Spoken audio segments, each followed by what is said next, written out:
এরকম মানুষ যখন জানতে পারবে আমার সম্পর্কে তাদের ধারণা কি হবে?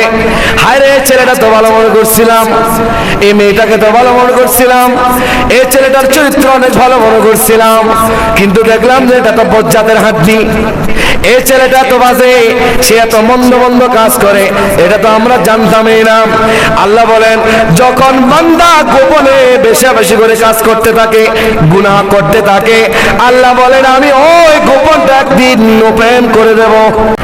আল্লাহকে আমরা যখন ভুলে যাই তখন আমরা পাপের সাগরে ডুবে যাই। আর বান্দা যখন পাপের সাগরে ডুবে যায়, ওই বান্দা জানে না, ওই বান্দার বিবেক কাজ করে না আমি যে পাপের সাগরে ডুবে যাচ্ছি। সুতরাং তাদের জন্য আল্লাহ রাব্বুল আলামিন আহকামুল হাকিমিন কোরআনে পাকের মধ্যে দিক নির্দেশনা বারবার বান্দাকে উদ্দেশ্য করে বলেন। সূরা আলাকের 14 নং আয়াতের মধ্যে আমার আল্লাহ বলেন, আলাম ইয়ালাম বিআন্নাল্লাহা ইয়ারা। আল্লাহ রাব্বুল আলামিন আহকামুল হাকিমিন বলেন, ও আমার বান্দারা, তুমি যে পাপ করছো, অন্যায় করছো, গোপনে করছো, ওপেনে করছো, পাপ করছো, বান্দা তুমি কি জানো না আমি তোমার সব কাজ সম্পর্কে জানি, আমি তোমার সব কিছুই দেখতে পাই। সুবহানাল্লাহ। আল্লাহ আমাদের সবকিছু কি দেখেন, দেখেন আল্লাহ আমাদের সব কর্ম সম্পর্কে দেখেন। আমি যতই ল্যাবের ভিতরে ঢুকে ঘরের দরওয়াজা বন্ধ করে আমি যতই গুনাহ করি না কেন, কেউ না দেখছে, কেউ দেখছে না, আমার পরিবার দেখছে না, আমার মা বাবা দেখছে না, আমার প্রতিবেশী দেখছে না, আমার বন্ধু বান্ধব দেখছে না, আমি ঘরের দরওয়াজা করে অবাধ অন্যায় আচরণগুলো করছি, নিজের নফসের সাথে জুলুম করছি, অন্যায় করছি, গুনাহ করছি, কেউ না দেখলেও আমার আল্লাহ দেখতেছেন, আমার আল্লাহ দেখতেছেন। আমার আল্লাহ বলে শুধু আমি দেখি না, তুমি কি করো শুধু সেগুলো দেখি না। আমার আল্লাহ বলেন, ইন্নাহু আলিমুম বিযাতিস সুদূর। সূরা মুলকের 13 নং আয়াতের মধ্যে আমার আল্লাহ বলেন, তোমার অন্তরের মধ্যে কি চলতেছে সেটাও আমি জানি। শুধু তুমি কি করতেছো দেখতেছি না, শুধু তা নয়, তোমার অন্তরের মধ্যে কি চলতেছে সেটাও আমি আল্লাহ জানি, আমি আল্লাহ জানি, আমি আল্লাহ জানি। বান্দা গুনাহ করার আগে সতর্ক থাকো। কেন? আমার আল্লাহ সূরা তারিকের 9 নং আয়াতের মধ্যে আমার আল্লাহ বলেন, ইয়াউমা তুবলাস সারাইর। আল্লাহ রাব্বুল আলামিন আহকামুল হাকিমিন বলেন, বান্দা তুমি যখন গুনাহ করো, গুনাহ করে ফেলছো, মওলা গুনাহ করছো, গুনাহ করছো, গুনাহ করছো, মনে করছো কেউ দেখছে না, বান্দা কেউ দেখছে না, তুমি তোমার ধারণা এখানে যদি কেউ দেখে তাহলে 20-50 জন দেখার সম্ভাবনা থাকতে পারে, কিন্তু কাল কিয়ামতের ময়দানে আমি তোমার সকল গোপন বিষয়গুলো ওপেন করে দেব। কিয়ামতে কোটি কোটি মানুষের সামনে আমি তোমার গোপন পাপ সবগুলা কি করে দেব? ওপেন করে দেব। তখন কি করবা বান্দা? তখন কি করবা? যখন আমি কোটি কোটি মানুষের সামনে তোমার পাপগুলাকে আমি উন্মোচন করে দেব, তখন কি করবা? সুতরাং আমরা যেন গুনাহ থেকে বেঁচে থাকি, আমরা যেন গুনাহ করার আগে ভাবি আমার আল্লাহ আমাকে দেখছেন। সোমবার বৃহস্পতিবার আমার নবীর সামনে আমাদের আমল নামাগুলো পেশ করা হয়, আমার নবীও যেন আমাদের এই অবস্থা না দেখে, আমাদের অবস্থা দেখে যেন আমার নবী মনক্ষুণ্ণ না করে, আমরা যেন ঘরের দরওয়াজা বন্ধ করে, আমরা যেন রাতের আঁধারে, অপরাধ সবচাইতে বেশি হয়ে যায় যখন কেউ ঘরের বদ্ধ করে থাকে, একাকী থাকে, আবার রাতের বেলায় অপরাধের পরিমাণ বেড়ে যায়। যত মহারান হচ্ছে আমরা, আমাদের রাতগুলো দিন হয়ে যাচ্ছে, দিনগুলো রাত হয়ে যাচ্ছে। আমরা যতই আধুনিক হচ্ছি, আধুনিক দাবিদার, আমার আল্লাহ বলছেন কি? আমার আল্লাহ বলছেন, ওয়াজআলনাল লাইলা লিবাসা ওয়াজআলনান নাহারা মাআশা।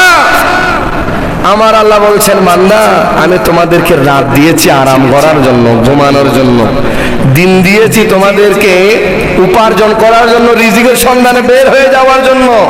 এখন আমরা রাতকে দিন বানাইছি, দিনকে একদম উল্টায় ফেলছি। সম্মানিত হাজরিন, এখন রাত হলে আমাদের গুনার পরিমাণ বেড়ে যায়, আমরা যেন আল্লাহকে ভুলে না যাই। আল্লাহকে ভুলে গেলে আপনি গুনাহ করতেই থাকবেন।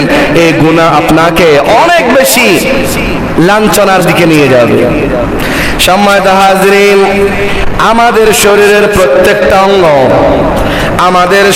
প্রত্যেকটা অঙ্গ দিয়ে গুনাহ করা সম্ভব। হাত দিয়ে গুনাহ করা সম্ভব, চোখ দিয়ে গুনাহ করা সম্ভব, নাক দিয়ে গুনাহ করা সম্ভব, কান দিয়ে গুনাহ করা সম্ভব, জিহ্বা দিয়ে গুনাহ করা সম্ভব, পা দিয়ে, পেট দিয়ে, আমাদের শরীরের ত্বক দিয়ে, আমাদের বডির প্রত্যেকটা অঙ্গ দিয়ে গুনাহ করা সম্ভব। গুনাহ করতে আমরা পারি। গুনাহ আমরা আমাদের শরীরের প্রত্যেকটা অঙ্গ দিয়ে আমরা গুনাহ করতে পারি। আর বর্তমান সময়ে গুনাহ থেকে বেঁচে থাকা বড় কঠিন। সুতরাং আমাদেরকে নিজের নফসের সাথে জিহাদ করতে হবে, যেন আমরা গুনাহ থেকে বাঁচতে পারি। কেননা আল্লাহ রাব্বুল আলামিন হাকামুল হাকিমিন সূরা ইয়াসিন শরীফের 65 নং আয়াতের মধ্যে আল্লাহ আমাদেরকে বলে দিচ্ছেন, বিসমিল্লাহির রহমানির রহিম, আল ইয়াওমা নাখতিমু আলা আফওয়াহিহিম ওয়া তুকাল্লিমুনা আইদিহিম ওয়া তাশহাদু আরজুলুহুম বিমা কানু ইয়াকসিবুন। আল্লাহ বলেন, বান্দা, কিয়ামতের ময়দানে তোমাদের ঠোঁটগুলোকে মোহর মেরে দেওয়া হবে, তোমাদের ঠোঁট বন্ধ করে দেওয়া হবে, এবং তোমাদের হাত, তোমাদের পা, তোমাদের অঙ্গ প্রত্যঙ্গ থেকে সাক্ষী গ্রহণ করা হবে। তোমার হাত কথা বলা শুরু করবে, তোমার পা কথা বলা শুরু করবে, তোমার চোখ কথা বলা শুরু করবে, তোমার কান কথা বলা শুরু করবে, তোমার পেট কথা বলা শুরু করবে, তোমার অঙ্গ প্রত্যঙ্গগুলো সবগুলোর জবান খুলে যাবে, শুধু এই জবানটা বন্ধ হয়ে যাবে। সুতরাং গুনাহ করার আগে চিন্তা করো, গোপনে করো, ওপেনে করো। আল্লাহ রাসূল সাল্লাল্লাহু আলাইহি সাল্লাম বলেন, সবচাইতে নিকৃষ্ট বান্দা হচ্ছে সে যে গোপনে গুনাহ করে এবং প্রকাশ্যে সেটা মানুষকে বলে বলে বেড়ায়। তুমি জানো আমি আজকে ওটা করেছি। এই জিনিসটা হয় বিশেষ করে বন্ধুদের মধ্যে। তারা যখন কোনো অপকর্মে লিপ্ত হয়ে যায় তখন তারা 8-10 বন্ধুর সাথে শেয়ার করে, বন্ধু আমি আজকে ওটা করেছি।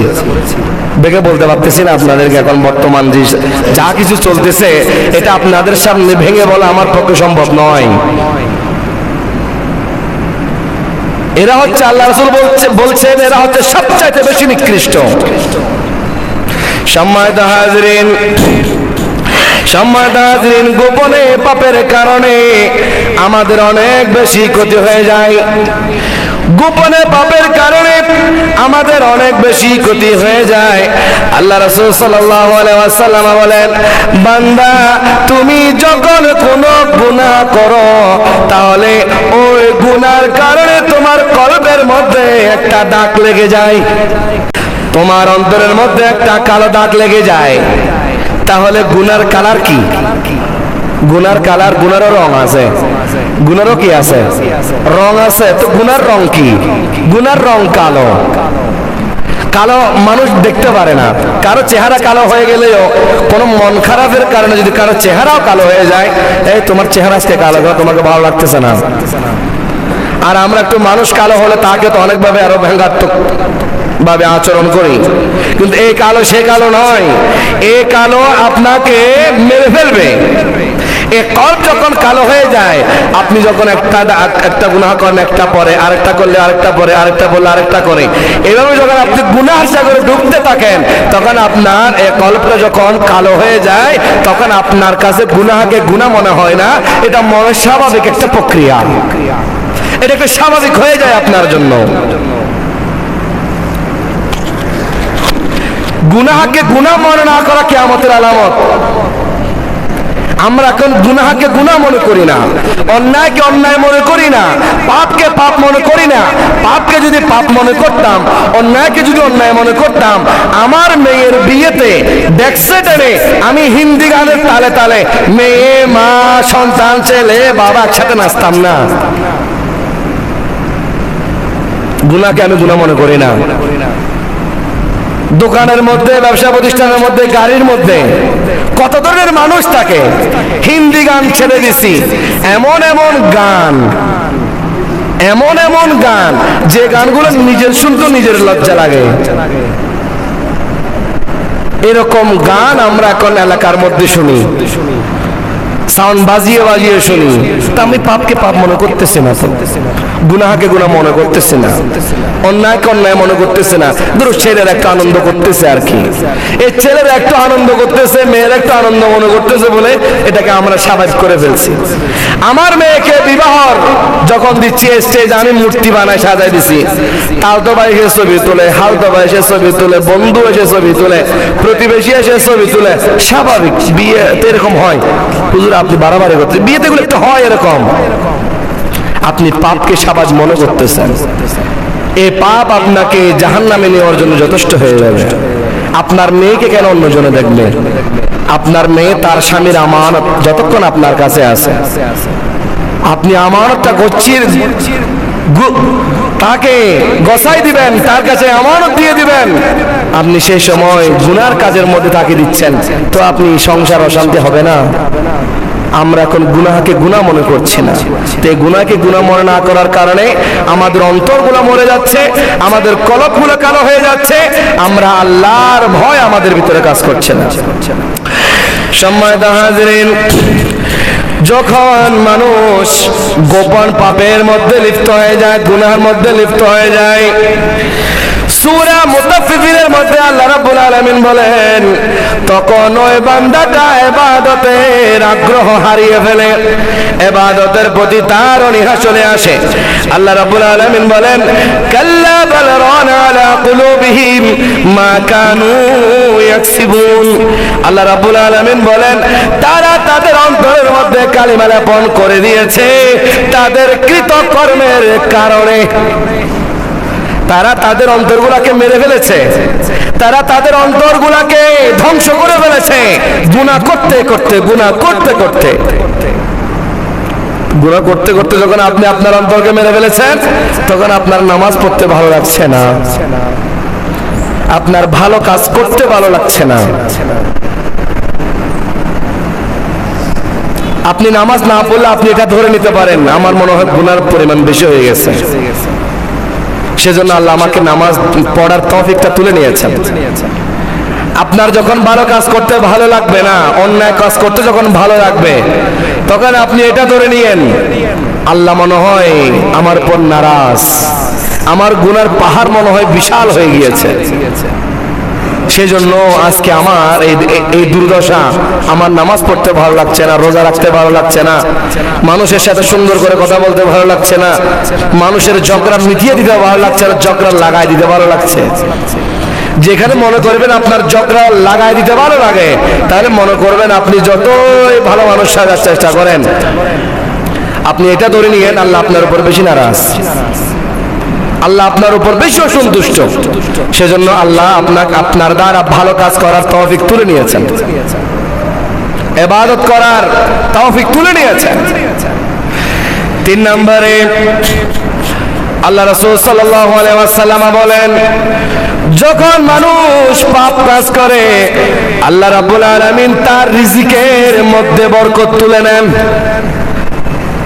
যখন মানুষ খারাপ কাজ করে, তখন মন্দ কাজ করতে থাকে, তখন আল্লাহ তার রিজিকের মধ্যে বরকত তুলে নেন, তার রিজিকে বরকত থাকে না।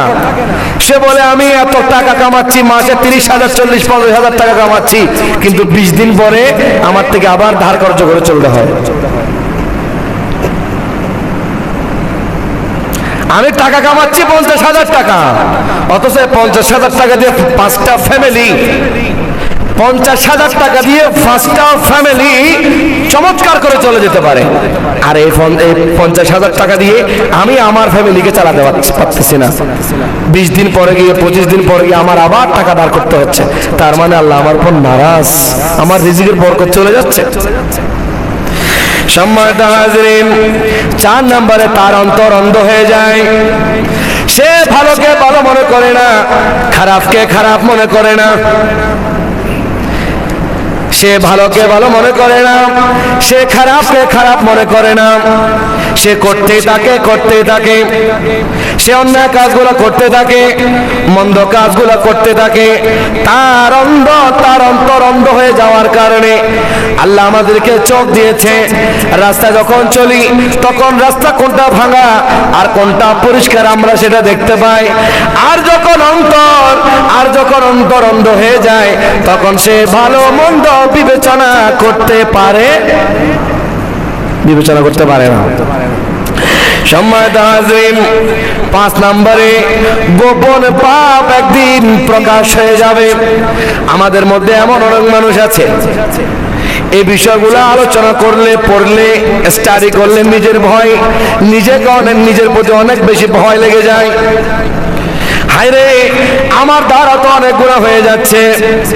একদিন যদি কিয়ামতের ময়দানে আল্লাহ রাব্বুল আলামিন সেগুলা মানুষের সামনে ওপেন করে দেয়, অথবা কোন একটা কারণে যখন আমাদের আশপাশের মানুষ যখন জেনে যাবে আমার পাপের কারণ, আমি এরকম জঘন্য পাপ কাজ করি, এরকম মানুষ যখন জানতে পারবে আমার সম্পর্কে তাদের ধারণা কি হবে? হায়রে, ছেলেটা তো ভালো মনে করছিলাম, এই মেয়েটাকে তো ভালো মনে করছিলাম, এই ছেলেটার চরিত্র অনেক ভালো মনে করছিলাম, কিন্তু দেখলাম যে এটা তো বজ্জাতের হাড্ডি, এই ছেলেটা তো বাজে, সে এত মন্দ কাজ করে, এটা তো আমরা জানতামই না।